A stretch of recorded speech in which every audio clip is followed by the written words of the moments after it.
boys. Map 2 is Deadwing. I can't talk right now. Well, Map 2 is Deadwing. Let's see what happens. In the bottom right, in the teal, he is KT roster Zest. Zest is the best. That's what they're saying about him. It rhymes. Yeah. Whoa. It's clever. Whoa. And in the upper right, in the orange, our Zerg player. SK Telecom T1 Sue. Sue taking that harsh loss. Looks a bit sleepy today. He said he was sleepy. Yeah. By the way, he's actually going to be going to DreamHack. That's true. Which is why this match is today. You might have thought there was going to be a TVT here. That's what our schedule initially said. But we changed it up since he's going to DreamHack. So the TVT, the other part of the semifinals, will be on Friday, same time, same place. Absolutely. So, Probe comes in here. Just going to check here and see what sort of build is coming out. Looks like standard wall going to happen back at home for Zest. And since we don't see a Probe going over, he has no intention of cannoning. At least not right now. But even still, when you see a Probe come to your base this early, you pretty much have to drop the pool, as we see here. Yeah, there's definitely too much risk if you don't. Well, if you don't, then I mean, what if he just blocks your hatch? What are you going to do? You don't have either your pool or your hatch. You just get delayed. Yeah, so Sue is just going to go directly for the proper response to this. And meanwhile, Zest is going to go for a Nexus first here. Checks that pool timing. I would say this is a map where definitely Zerg could do something a little bit cheesy and probably have more effect here, since you do have a bit of an awkward entrance here, as well as the other entrance blocked by the rocks. Yeah. I don't know, though, if that's something that would work against Zest. Zest seems to be very adaptive. Well, I got a question for you, Tasus. Yeah. So considering how that last game played out, normally Zerg is a race that wants to play on a big map, late game. Do you feel like Sue really wants to go for that supreme late game after what happened to him in the last game, or do you think he wants to play a little bit different, a little bit stronger of a mid game maybe? Well, going back to the initial game that we saw here, I'm really curious how it would have ended, or how it would have gone, I should say, if he hadn't just dived in with the Ultras. Yeah. That was actually a needless attack. StarCraft II and StarCraft 1 and any RTS game where you cap the supply, there's these weird rules that start to show up when you get into the end game, where obviously you don't make, for instance, workers the entire game, because otherwise you'd have too many workers and not a big army. But then you get into a weird spot in the end game where, okay, I've made a bunch of Ultras, but now what I need, I think, is mutas. So you have to be able to sacrifice your maxed out army correctly. Yeah. And that last game, that didn't happen. He just basically gave away a bunch of Ultras, which gave this crazy counterattack to Zest. I don't think Zest was expecting the game to go that way. Right. I think he basically looked at it and said, okay, I guess I'll take that. But I would be curious to see how that game would have gone had he not done that. I think Sue can still win late game here against Zest, but he's got to be careful after he maxes out. I mean, Zest is so crafty with every single Protoss unit. By the way, this is really annoying for Zest. This is... Yeah, this is really frustrating. It's actually just going to keep poking. This is actually lost mining time, by the way, those probes. This is, by the way, high-level StarCraft II at its finest. Like, these tiny little picks, these tiny little movements, the probes have to keep being switched to poke the Zerglings. He moves the weakened one back. It's just amazing. You got to think, I mean, there's so much on the line here, and he says, okay, I'm gonna micro these two lings until they have almost no HP, and then I'm going to pull them out just because I want to make sure my opponent's a few minerals short. Yeah, it's like... Oh, we got Twilight Council. Okay. Oh, that's different. This is interesting. And he hasn't seen it yet. So that's going to be unusual. He also has seen there's only one gas. That Overlord did check that. +1 did start here for Protoss. Okay, so this could be a +2 blink. No probes on the map at all. None, as far as I can tell. Okay, so no hidden pylons anywhere.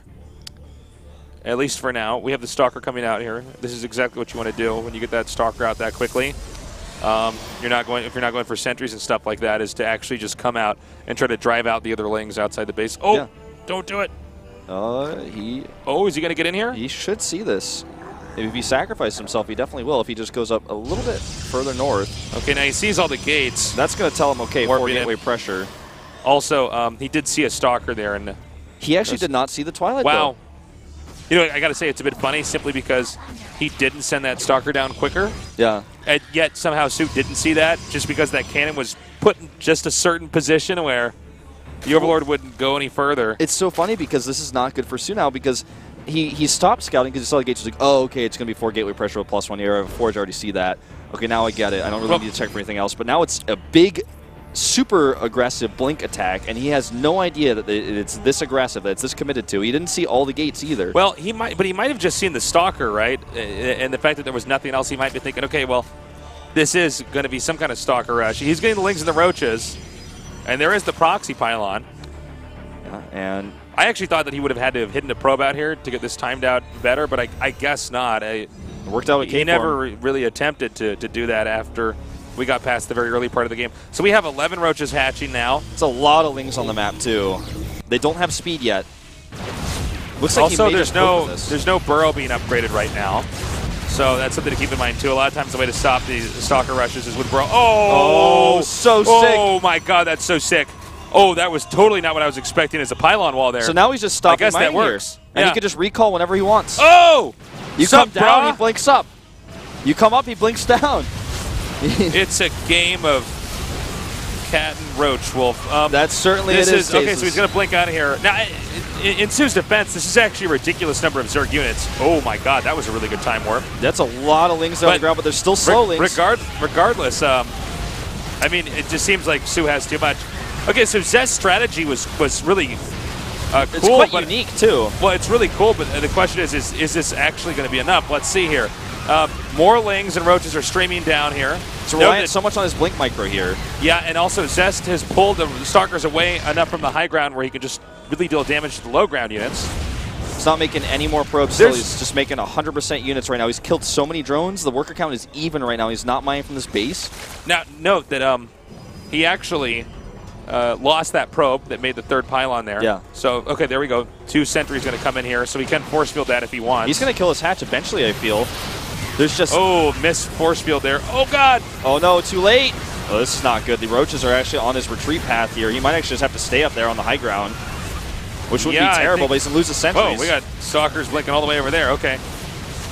This is not this good. Is just too much. Yeah, he's trapped now. He's going to lose too much. I think Su may... Well, he's getting these Zealots in here. I think there's just going to be too many Roaches and Lings. Eventually, yeah, it should be, but he's continuing the attack, Tasteless. Oh, Zest is making me look bad here. I mean, he just keeps hanging on. He's breaking the rules. Although, let's point out how good his blinking was back there. I have to say, he's really making this last a lot longer than I thought he would. Yeah, the question is, can he make Blink Stalkers work forever? Zest is so crazy good with this. Is there a lair? I don't think so. So he can't get Roach speed, and that's part of the problem here. He's got to keep making units. He can't even afford to make a lair. Part of me wonders if he should have just, when he was hitting the low ground there, not try to dive forward, but just take out those pylons. Yeah. You know? Since the probe is gone, if he gets rid of the pylons, the rush eventually dries up. So we have the Mothership Core pushing out now. Yeah, no anti-air here unless he pulls Queens out, then he'll miss injects. And he's got no Queens nearby anyways. He's just whittling this hatch down slowly but steadily. There come the Queens. This is so interesting, that pylon wall early on. This strategy would have been completely ineffective had he not had that interesting position. I mean, this is a strat that works specifically for this spot on this map. That hatch is getting so low, Tasteless. It's bleeding heavy. You could see it on the animation there. All right, now he sends some sneaky Roaches over here. This could be his moment to try to break this. Okay, he's going to try to sandwich this. A really good force field over there. Oh, my God, he blinks right up into the high ground. Now, there's a lot of Lings up there, but the minerals are definitely getting in the way of everything. He may just need a recall here. Does he have enough energy? Does he have enough? I don't know. He actually has more Stalkers coming down the low ground. I can't believe how good he is. Yeah, he should at least get that. Now look, now he's just going to blink down when he runs back up. Oh, can he blink across? Can he blink across? No way. That's too far. No, I think he can. Yeah, he could just barely get across there. Yeah. Yeah, he can absolutely do that. I don't even. Oh, my God. He just blinks out. He's like, I don't even know what to say right now. I don't. Whoa. Now, this is a practiced build right there. The Jackie Chan Stalkers of Zest. Oh, my God. He can go back in? Yeah, he can. He's going to pick off some Overlords on his way over. I mean, the amount of damage that he is doing with these Stalkers. But is he going to have enough defense now? Because here comes the counterattack. No, I think... He's got a cannon up, 2 cannons in the second here. He's got some sentries. Well, he needs to warp in a lot here, but if he keeps this going, I think he can hang on. The counterattack is really scary. But again, he's just going to blink all the way blink across here. All right, he needs more time here. He needs to pull his probes here. Yeah. He needs to actually just barricade this off. He needs to get a wall set up or something. Does he have any more? Okay, he just warped in another sentry. Oh, he's going to remake that forge. He's like, okay, cannons are pretty good. Hold on. Really good placement here. Okay, He's pick off between the blink across. He can actually recall home with these at this point. Just enough energy. There they go. Okay, he's going to recall back now. Yeah, and he holds this. He holds it. Yeah. And now pretty Sue's on insane. 2 base. He's trying to drone up. He's trying to get his roach speed, but I cannot believe how much damage was done with those stalkers. I mean, I've been casting StarCraft II for over 4 years now. I can't think of a game where a stalker rush was doing that much damage. yeah, neither can I mean, the stuff he was doing, it was like a bunch of Neos from the Matrix. Well, the decision making that goes into this, it's not With even just blink. about the micro. Yeah. With blink, okay? Yeah, so you mean he knows when to blink up, when he can fight on the high ground, when there's roach on the low ground, when he can just blink on top of links on the low ground, when he knows to do the Jackie Chan blink across the cliff. And the decision making is more impressive to me than the micro even. And the placement of the pylons back there was just enough so that he could abuse terrain so ridiculously well. Well, this game is not over yet, and it's actually pretty even considering the tech problem that Zest has. He's just now getting his robo, so he's not going to be able to do big attacks for a while. He could poke a little bit, maybe do some recalling action. Keep in mind, though, that Protos's third base is finishing up at a pretty good rate considering that harass. We have Sue coming down now with a ton of roaches. And he's got a pretty good probe count, too. Zest does at 55 to 57. That's pretty good for a Protoss. Looks like he wants to go for the rocks over here. Yeah, just open up any pathway he can here to try to get damage done. Well, I mean, if we go into end game here, Sue is going to be very dependent on counterattack, so we might as well take these rocks out now. Then you can see, actually, that Zest can't just walk down the ramp and fight this.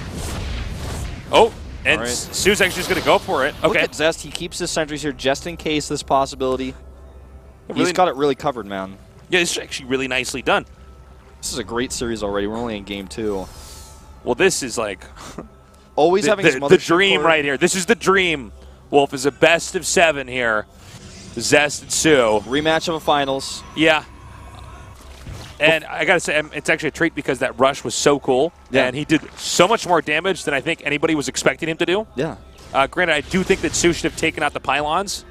It's instead tough of focusing to make a decision like that, it is very difficult. Especially because the Blinky was so crazy from Zest. But I think he should have taken out the pylons, but during the rush to just stop it and probably keep that hatch. But, I mean, these guys are both playing so well. And now we're going to go into a more standard later game. Like the game's normalized, basically, at this point in time. Yeah. A lot of gas getting banked here for Sue. Not a ton yet, but he's at 750. He's soon to be 800. And he's got a Spire finishing up here, so we could see a Muta switch. I don't know how effective that would really end up being against this many Blink Stalkers already on the map. Could be good for counterattacks. He may just be getting it for the Colossi, you know, may just be getting those Corruptors out. I think that's a more likely choice here.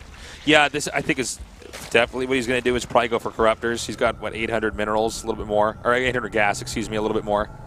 And what he can do is just go for this timing where he completely wipes out the Colossi. Got a bunch more Lings making. He hasn't made anything with that Spire yet, but he's certainly got the bankroll for it. Yeah. And he's banking a lot of gas. It could be Mutas still. 2 Stargates very late to handle that, but they are coming up here. He's just poking, making sure there's no 4th base. Any stray units, he's going to try to fight them. +1 air attack. It's looking more like So Mutas. he's actually, yeah, there it is, Mutas. Well, if he was going to go for the Corruptors, he wouldn't have gotten the +1 air attack first. He would have just gone for some moment where he could smash the Colossi and go right into the base. But yeah, he's going to just tech up to a lot of Mutas. They look at the distance between the 3rd and the main. It's pretty far. It's pretty far. Also note the ramp there for the 3rd is pretty big, so he can start to hit a bunch of locations here on Zest, and there's a possibility that Zest can't defend everything at once. He keeps checking with these Phoenixes, too, because he saw the Spire, but he doesn't know what he needs to make, and he starts Void Rays, which is incorrect. And if he had only seen those Mutas, if he had just been in there a few seconds, okay, now he knows, cancels them, starts 2 Phoenixes right away. Yep. He needs to Chrono those like crazy. Gets the Fleet Beacon as well. He really needs those Phoenixes out right now before the Mutas count gets too high. He's got Blink and he's got 19 Stalkers. Zerg is maxed out. You have the Mutas. It looks like they're going to go around here. Nexus Cannon activated. 2 cannons. This is pretty tough here for Protoss. Also, Zerg is taking the 5th base, and the 2 gases are being built right now. Zest is leaving nothing to chance when it comes to his defense. He's making 4 cannons even at that base. He's got his Stalkers in the main because he knows that's the furthest point away from those cannons. This is the turtle phase here of the game for Protoss, where they just have to survive the attacks here from Zerg as they try to catch up here. If he can just hold this off a bit longer and get towards that max, he can start that 4th base. A 4th base location will kind of fortify himself a little bit. You know, it's kind of close to the rest of his bases, a lot better than, you know, the 3rd he's got right now. It's super far away from his main. And a bunch of fake Phoenixes here. Maybe he's going to try to draw the Mutas back, but I don't think it'll work. He's got a lot of Phoenixes coming out here, and Anion Pulse Crystals has now started as well.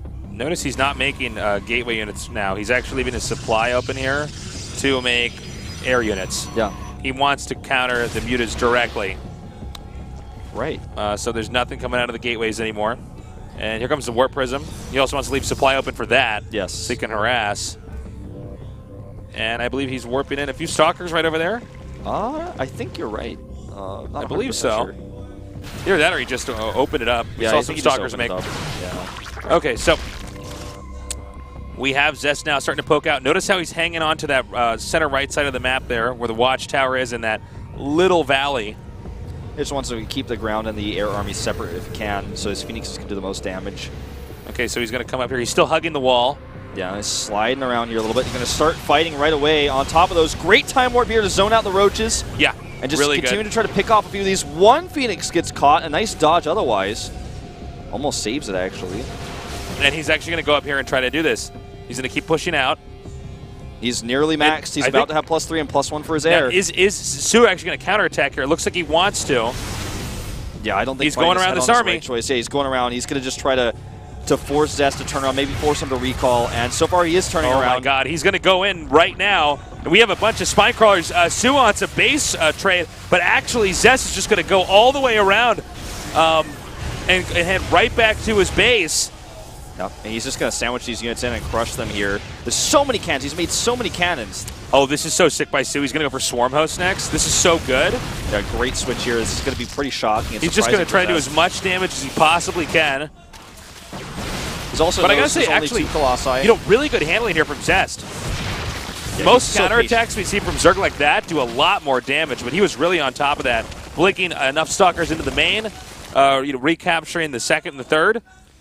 There's only 2 Colossi, and those Swarmos are ready. There's already 8 of them out here. It's going to be really tough to push through. Now, also note, though, he did get right up to where the Swarmos were before the Swarmos burrowed, so it's not like he has to go through like 5 or 6 waves of Locusts. Yeah. And actually, oh my God, Zest. His zoning here is impeccable. Me? Now he's going to go over to kill his base, and these Infestors. Like, I think the Swarmos could have been way more effective, but Zest got back over there so fast. No hesitation. Zest is a god. What? Okay, so he's just going to immediately counterattack back in here, making the Swarm Host tech look completely bullish. Yeah, and it's slow and wasteful. And now he's going to pick up every Corruptor, and now he can even blank into the main. He's got so much opportunity here because he knows. GG. Oh my God. Okay, guys, it's not just the idea of what Zest is doing, it's the execution. He is executing these things so perfectly. Every part of his play. The Blink Stalker play early on was about as perfect as humanly possible on Zest's part. Every time he's counterattacking, I mean, he is not waiting a second, Wolf. He immediately turns around. Yeah, he's got the precision. That's what we've been saying about him, you know, for quite some time in Pro League. Watching him in the Kespa Cup, he's like the most precise late game player. He knows exactly what to do and when to do it. There's never a moment of hesitation in his play ever. He knows exactly what he wants to do, and he just does it. And he makes very few mistakes. It's such a scary player to play against. You know, it's crazy because they're both so strong in the early game, and we're seeing them make so many perfect moves.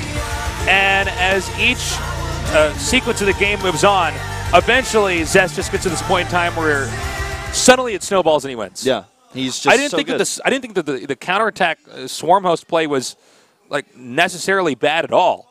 It's just that he cleaned up the roaches so fast, like so perfectly. He had just the right number of Stalkers to go into his main.